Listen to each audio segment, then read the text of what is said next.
Ceci est un livre audio autogénéré par Google. Introduction. À l'origine.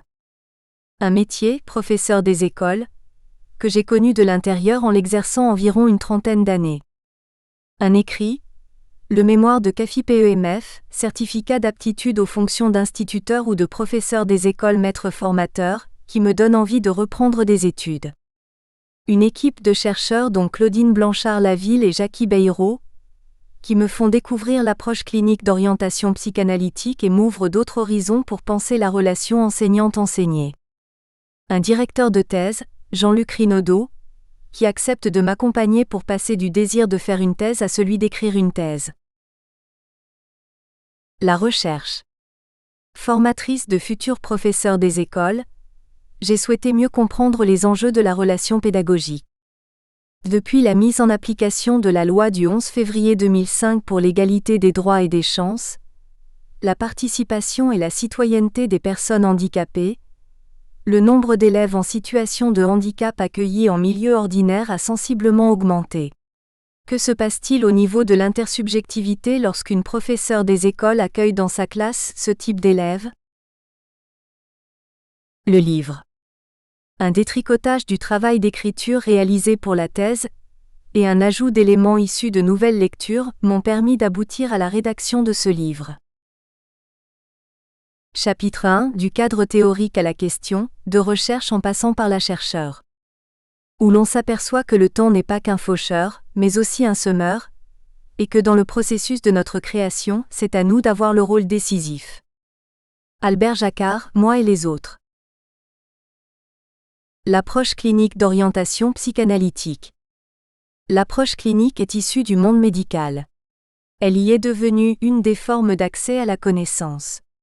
Lorsque le sociologue, l'ethnologue, le spécialiste des sciences de l'éducation, le travailleur social ou le médecin interroge la question du sujet et de sa subjectivité, il est concerné par la démarche clinique, Revaud-Dallon, 1989. Celle-ci, centrée sur une ou plusieurs personnes en situation et en interaction, vise à en comprendre la dynamique et le fonctionnement psychique. Cette démarche se déploie dans et sur la relation. Par le biais de l'étude des processus, des configurations, des dynamiques, des conflits, des contradictions ou des ambivalences, l'approche clinique permet d'appréhender la diversité, la richesse et la complexité des réalités, que celles-ci soient sociales, institutionnelles ou psychiques. L'approche clinique d'orientation psychanalytique utilise des concepts psychanalytiques hors de leur champ d'application, puisque les situations relationnelles d'éducation et de formation diffèrent de celles du psychanalyste et de son patient, Blanchard-Laville, 1999. J'importerai donc des concepts psychanalytiques pour analyser le discours des professeurs des écoles, et ainsi tenter de saisir le sens que revêt pour elles l'accueil d'un élève en situation de handicap dans leur classe. Comment ai-je fait mienne l'approche clinique d'orientation psychanalytique ? L'entretien non directif. L'élément fondateur de la psychanalyse est l'existence d'un inconscient. En divisant le sujet, l'inconscient permet à une partie de la personne d'échapper à son contrôle et d'être agissante à son insu. La parole est l'une des façons d'accéder à cette part d'inconnu puisque des effets de l'inconscient s'y manifestent. Les mots prononcés ne sont pas à prendre au pied de la lettre, mais plutôt comme une illustration de la voix de l'inconscient. En congruence avec la place donnée à la parole dans la théorie psychanalytique, j'ai choisi l'entretien non directif ou entretien clinique de recherche comme technique de recueil de données. En alliant l'écoute, le respect des silences et l'aide aux associations libres, je souhaitais favoriser l'élaboration de la pensée des professeurs des écoles. Je ne recherchais nullement la vérité ou non de leur discours, mais plutôt le sens du message relationnel dont celui-ci est porteur en tant que discours adressé à celui qui le reçoit, Juste des Prairies 2006. La professeure des écoles, amenée à déployer sa pensée à partir de ma consigne de départ, met en récit son vécu et opère ainsi une ouverture à son inconscient et à ses effets. Lorsque je prononçais la consigne, ma volonté était de tenter une parole adressée à ces professeurs des écoles, c'est-à-dire une parole qui s'adresse à elles parce qu'elles ont de la valeur et qu'elles ont un savoir que je n'ai pas sur la situation évoquée. Par le biais de l'entretien non directif, j'ai offert aux professeurs des écoles un espace et un temps en décalage avec leur expérience vécue. Cela peut leur permettre de la revisiter et de la comparer, passant ainsi d'une expérience vécue à une expérience élaborée. Cette élaboration a sans doute été possible lorsque les professeurs des écoles disent, après le temps de l'entretien, que ce moment leur a fait du bien. La singularité privilégiée. Dans le domaine de l'éducation et de la formation, le clinicien tente de comprendre pour chaque sujet la place, le retentissement et le sens des difficultés éprouvées dans son rapport à lui-même, mais aussi dans son ajustement au milieu. C'est le sens qui est privilégié et non la validation par la preuve. Blanchard-Laville, 1999. En questionnant des professeurs des écoles non sur leur métier de façon générale, mais sur leur vécu professionnel face à ce type d'élèves, j'ai accédé au retentissement de cette expérience sur la relation pédagogique, mais aussi sur l'enseignant en tant que personne. La rencontre comme point de départ. Je souhaite expliciter la difficulté rencontrée pour trouver des professeurs des écoles, acceptant d'évoquer leur vécu professionnel. Aux personnes relais qui allaient me permettre d'établir un contact avec des enseignantes, j'avais mentionné que je cherchais à ce que les professeurs des écoles soient confrontés à des élèves en situation de handicap présentant des troubles du spectre autistique, TSA. Ayant eu peu de réponses affirmatives, 2 seulement, j'ai modifié ma demande en indiquant des élèves en situation de handicap non sensoriel, non physique. Au total, j'ai obtenu les coordonnées de 11 professeurs des écoles. 9 entretiens ont pu être réalisés. Afin de préserver une distance avec les sujets interviewés, j'ai choisi de rencontrer des professeurs des écoles appartenant à un autre département que celui où je travaillais. Ni le moment ni le lieu de l'entretien n'ont été imposés. Ce choix ne nie pas l'incidence de ces variables, mais je souhaitais que les personnes soient rencontrées au moment et dans l'espace qui leur convenait le mieux. Les entretiens ont tous eu lieu au sein des écoles où exerçaient les enseignantes interrogées. Pour être plus précise, 5 se sont déroulés dans la classe, 2 dans la bibliothèque et 2 dans l'atelier mitoyen à la classe. Le tableau ci-après présente les prénoms fictifs des professeurs des écoles et des élèves en situation de handicap, lorsque ceux-ci sont nommés. La passation des entretiens. L'enregistrement des entretiens avait été précisé lors de la prise de rendez-vous, ainsi que la garantie de l'anonymat. Ma consigne était formulée ainsi. Vous accueillez dans votre classe un élève en situation de handicap. Que diriez-vous de la façon dont vous vivez la situation personnellement ? Vous parlez comme cela vous vient à l'esprit. C'est volontairement que je ne faisais référence ni à la loi du 11 février 2005, ni à l'inclusion pour éviter autant que cela soit possible, d'avoir un discours qui se positionne par rapport aux instructions officielles alors que je cherchais à comprendre le vécu des personnes rencontrées. Le verbe accueillir me semblait alors correspondre à ce qui était demandé aux professeurs des écoles. Il était employé dans les titres des guides édités par Eduscol pour aider les enseignantes. Aujourd'hui, je me demande si le verbe scolariser n'aurait pas pu être utilisé. En effet, le verbe accueillir ne renvoie pas au même registre, me semble-t-il. Il fait référence à la personne, ici à l'enfant, alors que le verbe scolariser concerne l'élève. D'autre part, accueillir un élève en situation de handicap, au lieu de le scolariser, c'est le distinguer par rapport à un autre élève de la classe, c'est le mettre en extériorité du groupe classe. J'ai invité les personnes à parler à partir d'elles-mêmes, d'où la question.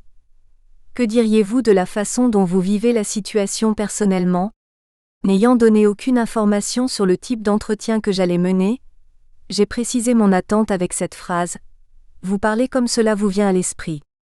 Ainsi, je souhaitais que la personne soit encouragée à dire ce qui lui vient à l'esprit, ses idées, souvenirs, images, sans ordre, sans hiérarchisation, selon le principe de libre association en psychanalyse qui vise sans jamais y parvenir à éliminer la sélection volontaire des pensées. Yelnik 2005 page 137. J'ai choisi de ne prendre aucune note durant l'entretien afin d'être disponible au maximum pour l'écoute. Je n'ai donc sorti ni feuille ni stylo. Toutes les personnes rencontrées ont eu la même attitude. Nous étions assises en face à face. C'est ce qui m'a été proposé à chaque fois, avec l'enregistreur entre nous. Il me semble que j'ai tenté de me situer dans une position d'écoute de recherche qui, contrairement à celle d'écoute thérapeutique, maintient une distance à la dynamique psychique du sujet. Je suis restée très attentive à ce qui m'était dit en verbalisant mon écoute par oui ou ou en répétant un mot, une expression pour soutenir le discours ou aider à aller plus loin. Je n'ai pas réussi à tenir cette position durant tous les entretiens. Je me rappelle avoir cherché à réconforter quand je percevais un grand trouble chez l'enseignante, mais également avoir demandé des informations sur un thème non abordé. Je n'ai donc pas gardé ma neutralité, mais n'est-ce pas le signe que les rencontres étaient vivantes et avaient des impacts sur l'une et l'autre? L'après-coup. Durant l'entretien non directif, la disponibilité, l'écoute, l'accueil de la professeure des écoles ne permettent pas de construire une intelligibilité du discours. C'est dans l'après-coup que l'analyse de celui-ci, grâce au remaniement permettant une réélaboration de l'expérience, donne accès à une nouvelle signification. La production de sens et de connaissances suite à des mises en relation, des déplacements et des transformations, n'est possible qu'en dehors de la situation et du dispositif clinique, ici, hors de l'entretien non directif, Rochex, 2010. C'est à partir de la transcription des entretiens, en respectant le discours des professeurs des écoles sans ajouter de ponctuation, sans corriger les répétitions, que j'ai effectué ce travail de mise en relation afin que du sens puisse advenir en m'appuyant sur des concepts issus de la psychanalyse. Les associations et les inférences issues de cette mise en relation conduisent à une certaine exploration et compréhension du discours de l'autre. Elles s'apparentent à un acte de langage, puisqu'elles consistent à réorganiser dans un cadre de référence une série d'informations hétérogènes ou non. Pour ma recherche, il convenait donc de saisir le sens de l'accueil d'un élève en situation de handicap pour chacune des professeurs des écoles rencontrées. Claudine Blanchard-Laville et al., 2005 page 57, évoque la fabrication et l'écriture du travail d'interprétation clinique des discours pour qu'un sens puisse advenir. Cette écriture a eu lieu lors de l'analyse des entretiens. L'analyse des entretiens. Le sens du discours n'est pas un donné d'emblée, il convient de l'étudier en référence à une théorie et aux situations que l'on souhaite comprendre. L'utilisation du logiciel de lexicométrie TROP a rendu possible l'étude du discours manifeste composé des mots du discours. Ce niveau est la première strate. Ensuite, il faut étudier le niveau latent afin d'accéder aux manifestations de l'inconscient. En effet, selon la théorie psychanalytique, le discours produit est toujours sous-tendu par des affects, désirs, fantasmes inconscients ainsi que par des mécanismes de défense contre l'angoisse que leur émergence pourrait susciter. Yelnik, 2005 page 141. Les mots du discours sont donc à entendre au niveau des effets qu'ils produisent et non du sens proprement dit qu'ils véhiculent. Blanchard-Laville, 2001 page 197. J'ai utilisé ma capacité de rêverie afin que de l'écoute des entretiens puissent émerger, au-delà du sens littéral, interprétation et sens. L'approche clinique crée les conditions optimales pour entendre ce qui, au-delà de la singularité, plonge, fait racine dans et de l'universel et en émerge. Morvan 2010 page 15. C'est pourquoi l'analyse des 9 entretiens apportera une compréhension des enjeux psychiques de l'accueil d'un élève en situation de handicap dans une classe pour le ou la professeure des écoles. Le transfert et le contre-transfert. L'approche clinique d'inspiration psychanalytique postule que le psychisme du chercheur constitue un instrument d'accès à la connaissance. Sa subjectivité, loin d'être éliminée ou de gêner, est partie intégrante de la recherche. Il est impossible de ne pas tenir compte du sujet observant une réalité. Cela sous-tend qu'une rencontre affecte l'un et l'autre membre, ce qui est le propre du transfert et du contre-transfert, d'où le nécessaire travail d'élucidation autant que possible de ces phénomènes relationnels. Sifali, Périlleux, 2013. Pour être en cohérence avec l'approche clinique d'inspiration psychanalytique, il est donc nécessaire de s'interroger, de s'écouter, en tant que chercheur, bref de faire partie intégrante de la recherche. Si je transforme la définition que Georges Devereux, 1980, donne du contre-transfert entre patient et analyste en la transposant à ma situation de recherche, nous obtenons. Le contre-transfert est la somme totale des déformations qui affectent ma perception et mes réactions envers la professeure des écoles et son discours. Je me comporte dans la situation d'entretien et d'analyse de celui-ci en fonction de mes propres besoins, souhaits et fantasmes inconscients, d'ordinaire infantiles. Il convient donc que je tente de démêler ces différents éléments, afin de donner du sens au discours des professeurs des écoles. C'est en passant par mon propre psychisme que j'ai accès à une compréhension des processus psychiques de la personne qui a accepté de se prêter au jeu de notre rencontre. Lors de l'analyse des entretiens, rendue possible grâce à l'écoute des enregistrements, à la lecture des transcriptions et à la méthodologie explicitée précédemment, je tente d'être sensible aux éprouvés, aux images, aux idées et aux associations d'idées qui se présentent. Autrement dit, je me laisse toucher psychiquement par le recueil de données, c'est-à-dire que je travaille avec mon contre-transfert pour tenter d'en apprendre, d'en comprendre quelque chose. Choisir l'approche clinique d'orientation psychanalytique implique une prise en compte des processus inconscients et une attention au mouvement transférentiel entre interviewé et interviewé ainsi qu'entre le chercheur et son objet d'étude. Le chercheur ne peut donc être et agir en extériorité du processus de la recherche. Il en est partie prenante dès son origine.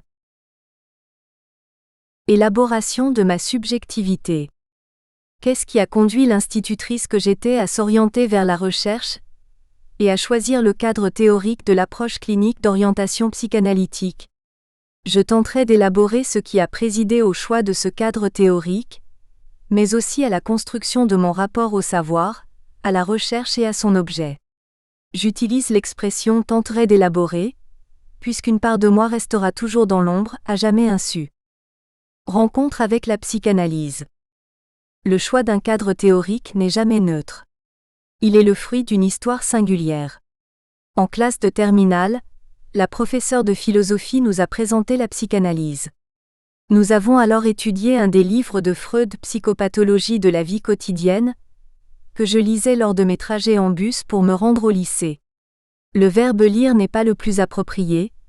J'ai plutôt dévoré ce livre avec l'impression que le monde prenait une autre dimension, une autre épaisseur. La graine était semée. Cette rencontre livresque avec le père fondateur de la psychanalyse a eu des incidences sur mon parcours à la fois personnel, mais aussi professionnel. Je sépare ici le personnel du professionnel pour les besoins de l'écriture bien qu'ils soient tous deux liés, l'un n'existant pas sans l'autre. Quelques années plus tard, en formation à l'école normale, j'ai choisi d'approfondir la pensée de Carl Rogers à partir notamment de l'étude de son livre Liberté pour apprendre.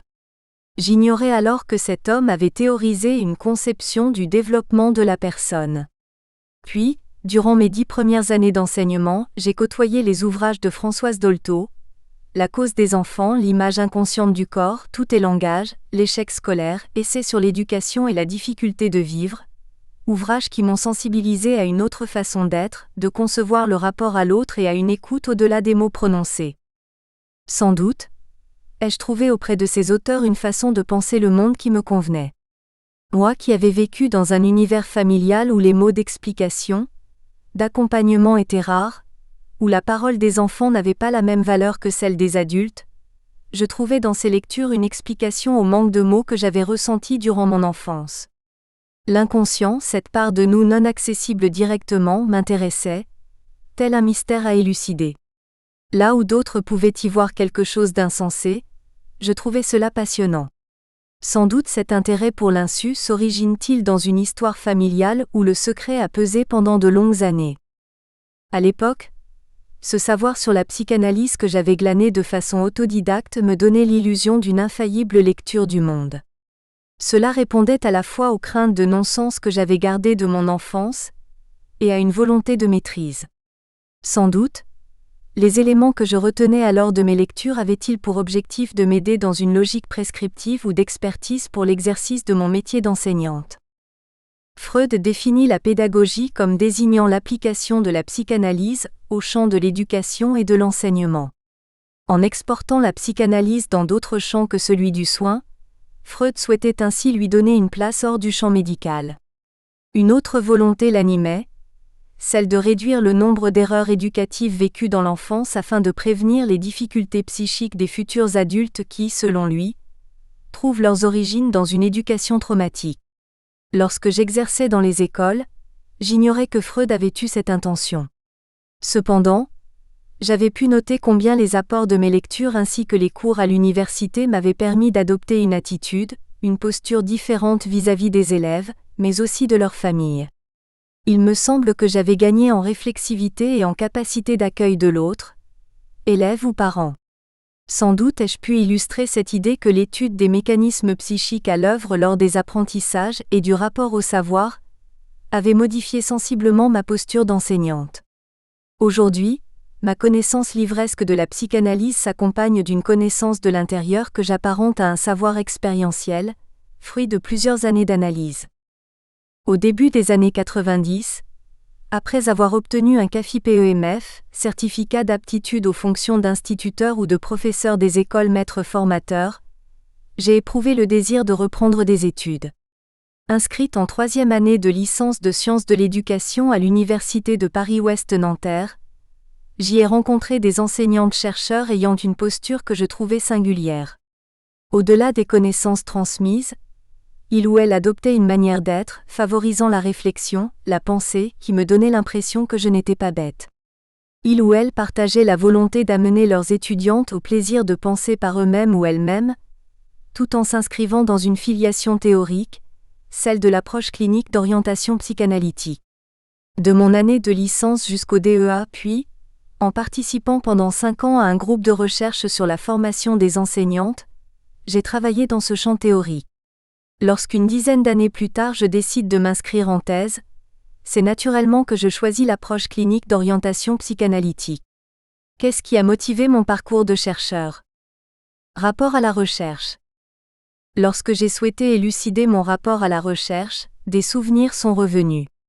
Entre 1978 et 1980, je me souviens du plaisir éprouvé pour la préparation des dossiers thématiques de culture générale. Il nous fallait lire des livres, des articles de presse récupérés auprès des services de documentation des journaux, puis présenter par écrit la synthèse de nos lectures sur le thème choisi.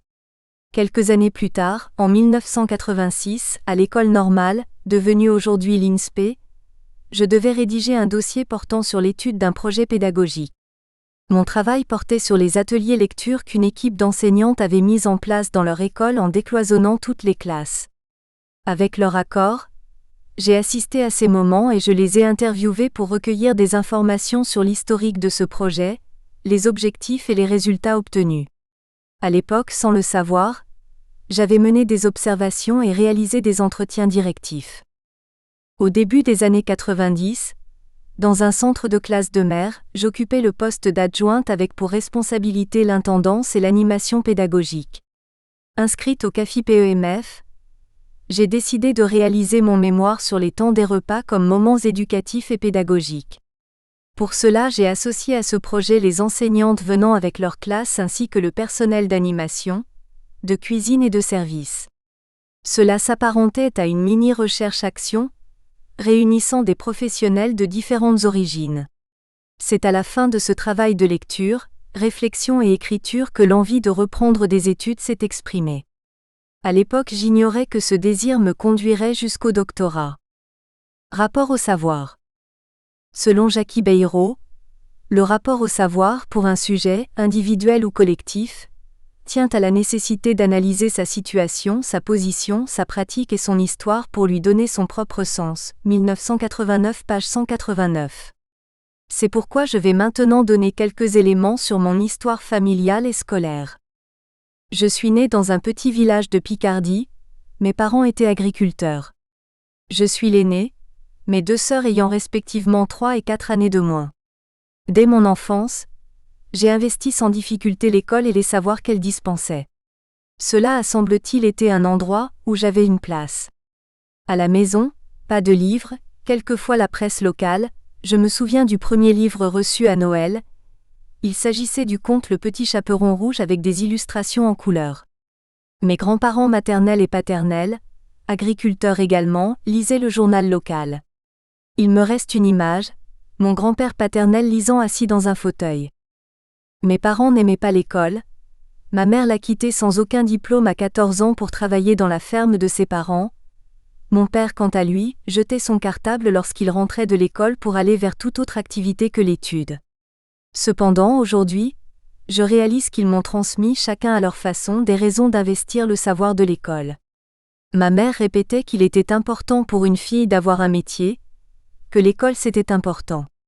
Elle se situait dans un rapport au savoir utilitariste, mais aussi émancipateur pour la future femme que je deviendrais.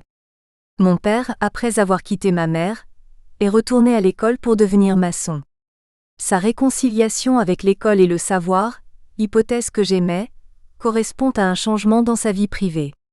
L'année avant la séparation entre ma mère et lui, mon père m'a offert un stylo-plume pour me récompenser de mes résultats scolaires. J'ai pris conscience durant le parcours de la thèse de l'impact de ce cadeau sur mon rapport au geste d'écriture. Écrire avec un stylo-plume est un plaisir, écrire à la main m'apaise et me permet de me penser. À l'âge de 12 ans, après le départ de mon père, mon espace de vie prend une autre configuration. De la campagne, nous passons à la ville.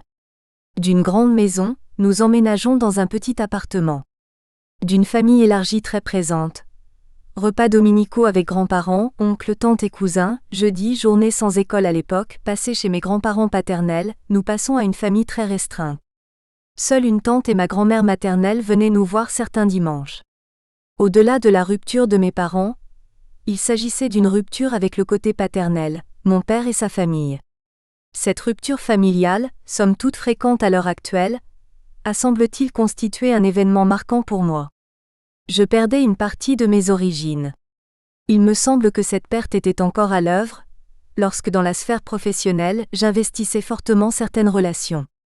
Je fais le lien avec ce travail de recherche qui pourrait me permettre d'appartenir à la famille des chercheurs.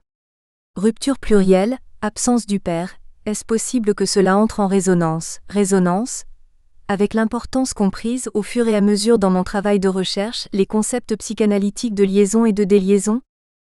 Toute recherche exprime une transgression puisqu'elle suppose une remise en question du savoir existant. Vais-je réussir à transgresser, moi qui suis respectueuse des règles? Qui ait gardé le côté bon élève? L'idée de transgression me ramène au collège. J'ai le souvenir de la colère du professeur de musique, le jour où j'ai osé ne pas réaliser le travail demandé. Il avait hurlé et frappé avec la règle jaune d'1 mètre sur ma table. Je me rappelle la terreur intérieure que ce moment avait provoquée.